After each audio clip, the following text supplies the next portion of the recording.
আমি তোমাদেরকে কদিন আগে বলছিলাম না যে লিগ্যাল নোটিশটা নেওয়া হজম করা হচ্ছে সুতোপার কাছে জল ভাত। এই কারণে আমি বলেছিলাম। আজকে সকালে সুতোপার ভিডিওটা দেখে তোমরা বুঝতেই পারলে। দেখো, প্রত্যেকটা মানুষের টার্গেট হচ্ছে সুতোপা। সুতোপা কীরকম ভিডিও করছে? আজকে সুতোপার অনেক ভিডিওতে সাপোর্ট করছি। সুতোপা যেভাবে ভিডিও করছে এখন সাপোর্ট করছি। কেন করছি? সমালোচনাটা এইভাবেই করতে হয়। সমালোচনা সবসময় কানে লাগে। আর কানে কখন লাগে সমালোচনাটা? যখন সমালোচনায় যে তুমি মেন পয়েন্টগুলো তোমার কোনো কাজ থেকে, তুমি যে কাজটা করছো সেই কাজটা থেকে লাইন বাই লাইন তুলে তোমাকে কটাক্ষ করে বলা হবে, তখন সেটা তোমার কানে লাগবে। আর অবশ্যই সেটা তোমার প্রেস্টিজিয়াস ইস্যু। এটাকে বলা হয় সমালোচনা। এইটার নামই কিন্তু সমালোচনা। এটা কিন্তু কোনো কনস্পিরেসি নয়। সুতোপা যেটা করছে একদম সমালোচনা। কিন্তু কিছু মানুষের গায়ে লাগছে কেন? কারণ সত্যি কথাটা শুনতে গেলে আমাদের চরমভাবে, মানে প্রচণ্ডভাবে লাগে, প্রচণ্ডভাবে ফাটে। এটা কিন্তু খুব ধ্রুব সত্যি কথা। সুতোপা যেভাবে বলছে আজ মাস 6 তো হয়েই গেল, ছেড়েই দাও, হয়েই গেল। সুতোপা কোনো ব্লগারদের নিয়ে সেইভাবে নোংরাভাবে এর মা তুলে ওর বাবা তুলে এর সাথে শুয়ে ওর সাথে শুয়ে এরকম করে বহু কাল হয়ে গেল। সুতোপা কোনো ভিডিও এভাবে করেই না, কোনো ব্লগারদের সাথে করে না। এবার তোমরা বলবে কন্ট্রোভার্সি ক্রিয়েটারদেরকে মুখ লাগাও ছেড়ে দিয়েছে। সুতোপা কটা কন্ট্রোভার্সি ক্রিয়েটারের মুখ লাগতো আমাকে বলবে? আলে কালে 9 মাসে 6 মাসে একবার সুতোপা প্রয়োজন মনে করলে দিচ্ছিল। তার কারণ কেন? আজ 6 মাস যখন এমএসএলের ব্যাপারটা নিয়ে আরম্ভ হয় তখন সুতোপা কিন্তু নিজে থেকে ভিডিও করাটা বন্ধ করে দিয়েছিল। এবার নিজের মতো করেও ভিডিও করছিল, ঠিক কি না? দেখো, ম্যান্ডির বাড়ি থেকে সুতোপার ডাক এসেছিল। ম্যান্ডি কিন্তু সুতোপাকে ডেকেছিল। খুব ধ্রুব সত্যি কথা। সুতোপা গেছিল। আমরা সবাই জানি কোনো বড় ব্লগার যখন ডাকে, সে একটা হঠাৎ করে ম্যান্ডি একটা মহিলা, সে তার জীবনের দুঃখ কষ্ট কাহিনী একটা মেয়ের সাথে শেয়ার করলো। আজকে যদি কোনো মহিলা আমার কাছে যদি কষ্টের কথা শেয়ার করে, তখন আমি কি করব? অবশ্যই মেয়েটা মিথ্যে কথা বলছে, সত্যি কথা বলছে, একটু যাচাই করার চেষ্টা করবো। যদি দেখি না সত্যিই তো তাই, সত্যি কথা বলছে, তার কথা থেকে আমি এটাই জানছি যে সে সত্যি বলছে, তখন আমি সেই মেয়েটাকেই সাপোর্ট করবো। তো কারণ আমি একজন নারী, আমি চট করে একজন নারী মহিলাকে সাপোর্ট করবো কেন না? আমি যেহেতু একজন মহিলা, আমার ইমোশন দিয়ে আমি কিন্তু মহিলাটাকে বোঝার চেষ্টা করবো। তাহলে আমি নারীর হয়ে সাপোর্ট করবো। হঠাৎ করে সেই মহিলার মনে হলো একদিন দুম করে ব্লাস্ট করে বলে দিলাম যে কারণ আমাকে স্বামী করে ফিরতে হবে, আমি যা বলেছি সব মিথ্যে বলেছি।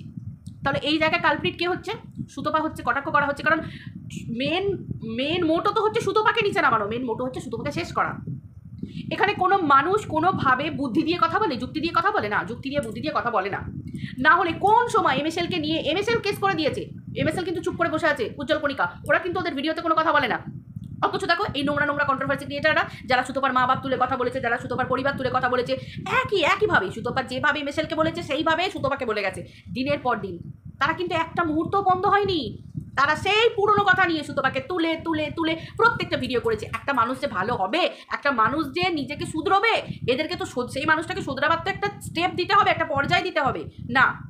প্রত্যেকটা মানুষ মিলে দিনের পর দিন যেন লিগ্যাল নোটিশ হাতের মুয়া, ছেলে খেলা।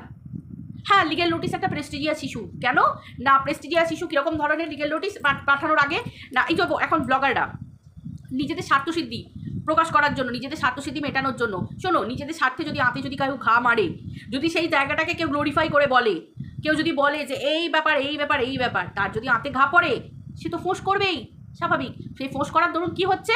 উস্কে সুতোপার ঘরে লিগ্যাল নোটিশ পাঠাও। এটা তো ছেলে খেলা। তবে হ্যাঁ, মেয়েটার মনের জোর আছে, ওকে ভাঙা অত সহজ নয়, আর তার থেকে বড় কথা নিজেকে পরিষ্কার থাকতে হয়, নিজেদের পরিষ্কার থাকতে হয়। লিগ্যাল নোটিশ পাঠিয়ে দেবো বললেই হলো না। আইনের কাছে এখানে বসে সুতোপা এই করেছে, সুতোপা ওই করেছে, সুতোপা দোষী। কে বলেছে সুতোপা দোষী? আইনের ঘরে গেছে সেই জিনিসটা। আইন বিচার করে যখন তার গায়ে স্ট্যাম্প লাগাবে সুতোপা দোষী, তখনই আমি একটা মানুষকে বলতে পারবো সুতোপা দোষী। তার আগে যদি আমি সুতোপাকে দোষী বলি, তখন কিন্তু সেটার জন্য সুতোপা আমার উপরেও কেস করতে পারে, বা যার উপর বলেছে তার উপরেও কেস করতে পারে যে বিচার ছাড়া আমাকে ক্রিমিনাল বানানো হচ্ছে। একটা মানুষের মনে হয়েছে সে লিগ্যাল নোটিশ পাঠিয়েছে, সে নিজেও জানে না যে সেই খেলাতে সে জিতবে না হারবে। কারণ আইনের বিচার যতক্ষণ না হচ্ছে ততক্ষণ কে জিতেছে কে হেরেছে এই কথাটা বলাটা কোনো মানুষের রাইট নেই।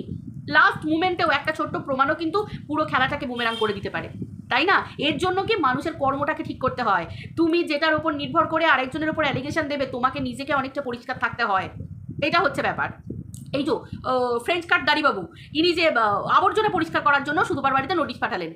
আজকে ইনি যে মহিলাকে সাপোর্ট করেন, এনাকে যে মহিলা কমিউনিটিতে দিয়েছে, তোমরা কি ভাবছো সুতোপাকে যদি কোর্টে যেতে হয় সুতোপা কি কিছু বলবে না? নাকি সুতোপা যখন, আর সব থেকে বড় কথা হচ্ছে সুতোপার আগের ভিডিওগুলো, সুতোপার এখনের ভিডিওগুলো হ্যাঁ কীরকম সুতপাতে কতদিন হলো ওরকম ভিডিও করে ছেড়ে দিয়ে যাচ্ছ? 8-9 মাস তো হতেই চললো, প্রায় অ্যাপ্রক্স মানে ওই একই বলবো, মানে 1 ইয়ারের কাছাকাছি হতে চললো, মানে এরকমই তো হতে চললো, দিন যাচ্ছে না জল যাচ্ছে, এরকমই তো হতে চললো। তো সেই অবস্থায় যদি সুতপা যদি উল্টে, দেখো স্বাভাবিক ব্যাপার সুতপা তো দেখাবেই যে এই ভদ্রলোক আমার ওপর এটা একটা পার্সোনাল রিভেঞ্জ দিচ্ছে। খুব স্বাভাবিক। পার্সোনাল রিভেঞ্জ কাকে বলে? তিনি যে চ্যানেলগুলোকে ট্যাগ করেছিলেন, তিনি ট্যাগ করেছিলেন, সেই চ্যানেলগুলোই তো সুতপার কাছে প্রমাণ যে এই চ্যানেলগুলো থেকে ট্যাগ করে এনার কাছে নাকি এসেছে সুতপার মুখের ভাষা খারাপ, সুতপা গালাগালি দিয়ে ভিডিও করে। তাহলে সুতপার তো সেই জায়গায় রাইট আছে, সুতপা তো মানহানির কেস করতেই পারে যে এটা আমার উপর পার্সোনাল রিভেঞ্জ, আজকে এত মাস হয়ে গেল আমি কোনো নোংরা গালাগালি দিয়ে ভিডিও করিনি। এবার সেই রিভেঞ্জটা কিন্তু উল্টে যাবে অন্য ক্রিয়েটারদের উপর, কন্ট্রোভার্সি ক্রিয়েটারদের উপর। এটা তো খুব স্বাভাবিক ব্যাপার। এর জন্য না লাগবে কারোর বাড়ির অ্যাড্রেস, এর জন্য না লাগবে কারোর কোনো কিছু, এমনি লিগ্যাল নোটিশ সেখান থেকেই যাবে, ডাক তো এমনিতেও আসবে, তাই না? এর জন্য আমি কেউ আমার বাড়ির অ্যাড্রেস জানলো না, এর জন্য কি জানলো না, এত চাপ নেওয়ার তো দরকার নেই। আইন যেমন আছে সেরকম আইনের ফাঁকও আছে, ঠিক কিনা? কারোর এত চাপ নেওয়ার দরকার নেই। পরিষ্কার কথা, এখানে সুতপাকে শেষ করব, বাকি সবাই বেঁচে থাকবে, এখানে হয় না। যে বা যারা মুখের ভাষা নোংরা করেছো কেউই বাঁচবে না। আমি একটা কথা বলেছিলাম, সুতপার চ্যানেল যদি থাকে তাহলে প্রত্যেকের চ্যানেল থাকবে, সুতপার চ্যানেল যদি যায় কি মনে হয়? সুতপাও তো মানুষ। আরে ভাই, ছোবল না মারুক, একবার মানুষটা ফোঁস তো করে উঠবে। আর আমি তোকে বলবো ছোবলই মারতে, ডাইরেক্ট ছোবল মারতে, তাই না? কারণ আম কীরকম খেতে একজন জানবে, বাকি মানুষগুলো আমের স্বাদ জানবে না, তাই কখনো হয়? খেলে প্রত্যেকটা মানুষ মিলে খাওয়া হবে, ঠিক কি না? কন্ট্রোভার্সি সেক্টর, সকলে মিলে চলছে সব কিছু, তাহলে সকলে মিলেই সব কিছু হবে, ঠিক কি না? পরিষ্কার কথা। এখানে যে বা যারা নোংরামো করছে কেউ ছাড় পাবে না, সেটা ইনক্লুডিং সুতপাই হোক বা অন্য কেউই হোক না কেন। নোংরামো যেই করেছে, যেভাবে করেছে, আমার তো পরিষ্কার কথা, আমি কাউকে তেল লাগিয়ে ভিডিও করতে পারি না। আমার কাছে পরিষ্কার কথা, একদম ঠোঁট কাটা কথা। MSLকে নিয়ে কথা বলে সুতপা যদি ভুল করে থাকে, তাহলে সুতপাকে নিয়ে যে ভিত্তিহীন ভিডিও হয়েছে, ভিডিও না করে ভিডিওর বাইরে যেসব কথা বলেছে, নোংরামো করেছে, তাদের চরম শাস্তি হবে। চরম থেকে চরমতর থেকে চরমতম শাস্তি হবে, যে যদি শাস্তি সুতপার হয়ে থাকে। আর যদি সুতপার না শাস্তি হয়ে থাকে তাহলে এদেরও শাস্তি হবে না। খুব স্বাভাবিক ব্যাপার, এটা একটা একদম সিম্পল ব্যাপার। আর সেটা high time, this is the high time, সেই টাইমটা এসে গেছে। আর এই শাস্তিটা অনিবার্য হওয়াটা দরকার। যদি সুতপার হয়ে থাকে তাহলে এদেরও হওয়াটা দরকার হবে, খুব সিরিয়াসলি হবে। কান টানলে মাথা আসবে, এটা তো আমরা প্রত্যেকে জানি। আর MSL যেরকম একটা পরিবার, যে উজ্জ্বল কণিকা কোনোদিন কোনো খারাপ কথা বলেনি, নোংরা কথা বলেনি, গালাগাল দেয়নি, একটা সুন্দর ব্লগিং চ্যানেল, তাহলে সেই হিসেবে MSL কখনোই এই নোংরা মানুষদেরকে সাপোর্ট করবে না। উচিত তো নয়, MSL তো উচিতই নয় এই নোংরা মানুষদেরকে সাপোর্ট করা। কারণ কেন? MSL সেটার বিপক্ষেই কেসটা করেছে। কারণ কেন না, দিনের পর দিন ভিডিও বহির্ভূত কথা এবং খারাপ ভাষায় তাকে ইঙ্গিত করা হয়েছে, তাকে আক্রমণ করা হয়েছে, যার জন্য উজ্জ্বল কণিকার চোখে জল পড়েছে, যার জন্য তারা কেস করতে বাধ্য হয়েছে। তো সেই জন্য MSL এর উচিতই নয়, মানে ওরা তো করবেই না, এমনকি ওদের উচিতও নয় এইরকম ধরনের মানুষদেরকে সাপোর্ট করা। যার জন্য আমি বলেছিলাম যে দুদিন আগে রমারিনী যার চ্যানেলে এসে লাইভ করেছিল, এটা মানালো না। কারণ কেন না, রমারিনী যে উজ্জ্বল কণিকার হয়ে যে লড়াইটা লড়ছে, একটা সুন্দর ঝকঝকে সাচ্চা ব্লগিং চ্যানেল, তার হয়ে যে লড়াই লড়ছে, কাদের চ্যানেলে উঠে লাইভ করছে? সেই উজ্জ্বল কণিকাকে নিয়ে কেন্দ্র করে নোংরা চ্যানেলগুলোর সঙ্গে লাইভ করছে, যারা সুতপাকে একইভাবে হ্যারাস করেছে, একইভাবে সেম ক্যাটাগরিতে হ্যারাস করেছে, ঠিক কি না? তারা নাম দিচ্ছে প্রতিবাদ। আরে প্রতিবাদ কি, ওটা কি বাদ, সেটা আইন বিচার করবে। যতক্ষণ না আইন বিচার করবে ততক্ষণ এটা অন্তত মানায় না।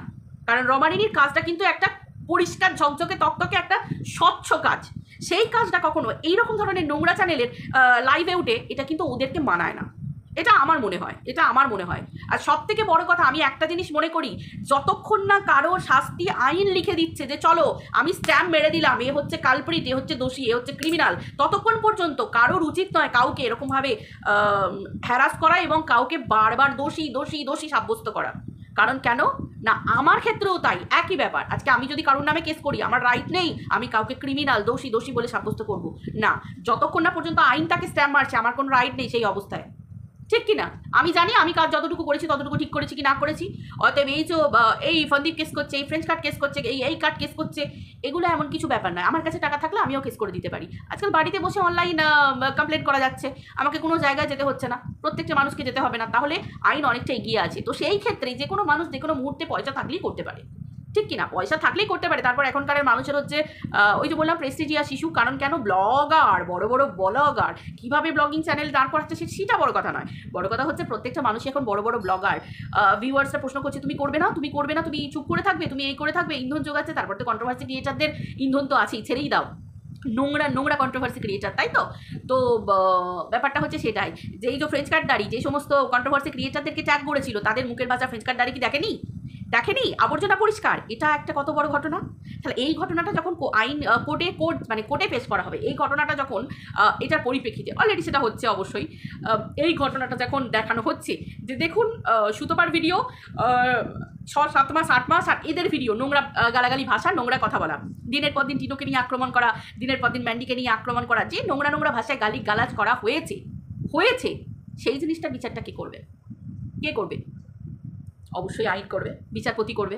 তো প্রত্যেক মানুষকে বলবো ধৈর্য ধরো, অপেক্ষা করো। আমি বারবার একটা কথা বলি, অপেক্ষা করো, সব সময় অপেক্ষা করতে হয়। আর সুতপা মেয়েটাকে তো দেখেই নিয়েছো, অবশ্যই এখন ওর সাথ না দিয়ে পারা যায় না, এই সমস্ত কারণগুলোতে ওর সাথ না দিয়ে পারা যায় না। এই যে অমূলক ওর নামে যে ঘটনাগুলো করা হচ্ছে, যে লিগ্যাল নোটিশগুলো পাঠানো হচ্ছে, তো দেখো মেয়েটার মনের জোর, আর কিছু করতে পারো না পারো বা আমরা করতে পারি না পারি, মেয়েটার মনের জোর তো বাড়াতে পারি অবশ্যই, কারণ মনের জোর অনেক বড় বড় পরীক্ষা থেকে অনেক বড় বড় পরীক্ষায় পাস করিয়ে দেয়, ঠিক কিনা? অতএব আমরা কিছু পারি না পারি, মনের জোরটা তো অবশ্যই বাড়াতে পারি। আর বাকি আমি কিন্তু বারবার সবসময় উজ্জ্বল কণিকার কেসটাকে সাইডে রেখে বলি, ঠিক আছে, কারণ আমি ওখানে প্রতিবাদ করেছি, ওই ক্ষেত্রে আমি কখনো দাঁত ফোটাবো না। তো সেই হিসেবেই আজকে বড় গলা তুলে বলতে পারি যে এই যে এখন যেগুলো হচ্ছে এগুলো নোংরামি, এখন যেগুলো হচ্ছে এগুলো নোংরামি, তাই তো?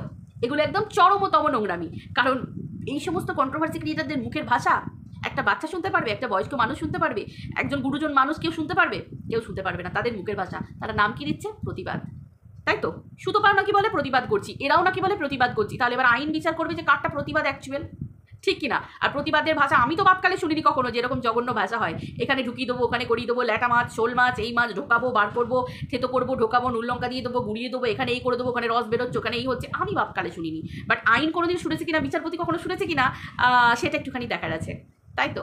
ভুল কিন্তু মানুষ পদে পদে অনেক কিছু করছে। এই জন্য বলা হয় যে আইনমূলক বিষয় আলোচনা না করাই ভালো। আইনমূলক বিষয় নিয়ে আলোচনা করতে গেলে মানুষ অনেক গলতি করে ফেলে। এই ক্ষেত্রে কিন্তু সুতপা অনেক জায়গায় খুব স্ট্রং আছে। আইনমূলক বিষয় কিন্তু এত সহজে আলোচনা করা ঠিক নয়। আর সোশ্যাল প্ল্যাটফর্মে এত লোকজন নিয়ে, কারণ বিভিন্ন মানুষের বিভিন্ন মতামত, তাই তো? আমি যখন জড়ো করে কারোর মতামত ভিক্ষে চাইতে যাব, সেটার মানে কিন্তু এটাই যে তোমরা বলো কী হচ্ছে, তোমরা বলো কী হচ্ছে, এটা কোনো পার্সনেরই, কোনো মানুষেরই উচিত নয়। কিন্তু খুব আইনের সাহায্য একবার নিয়ে নিলে চুপ থাকতে হয়, কথা বাড়াতে নেই। বাকিটা তোমরা বুঝে নাও। চলো সবাই ভালো থেকো।